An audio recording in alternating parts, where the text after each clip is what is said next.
MidJourney consistent character creation is finally here, and there's no need for an intro. Let's just go. First up, the magic prompt you'll need to achieve these consistent characters.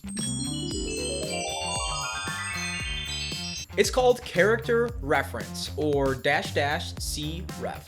Let's check out an example. First, you want to create a reference image in MidJourney. Let's do that now.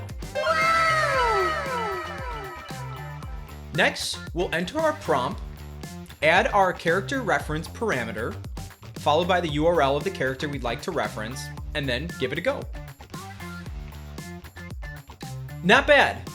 Now, the secret sauce to really making this work is following up your character reference parameter with the character weight parameter. The character weight parameter provides you with a scale between 0 and 100. 0 effectively taking no inspiration from the URL that you provided it, and 100 trying to duplicate it to the best of MidJourney's ability. Let's go through another example now, adding the character weight parameter. Take a look at these differences between the images when we add different values for the character weight parameter.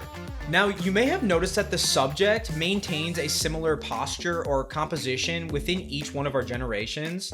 To fix that, we're going to use another little trick here. First, create the scene that you want, generally describing our character within it. Next, we're going to choose our favorite of the options generated. Then we're going to click on Vary by Region.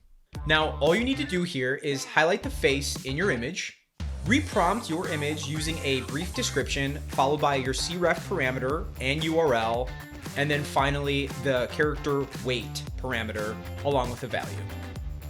It may take a few regenerations to find the perfect image, but have no fear, eventually you'll find it, and as you can see, the character is in an entirely different scene now. Well, that's all I got time for today. Next step is you need to just go out there and start generating a whole bunch. You'll pick this up really quickly and then learn to create some really cool custom creations of your own. I hope this was helpful. If you did find value in it, please consider leaving me a like or subscribing. I'll see y'all next time.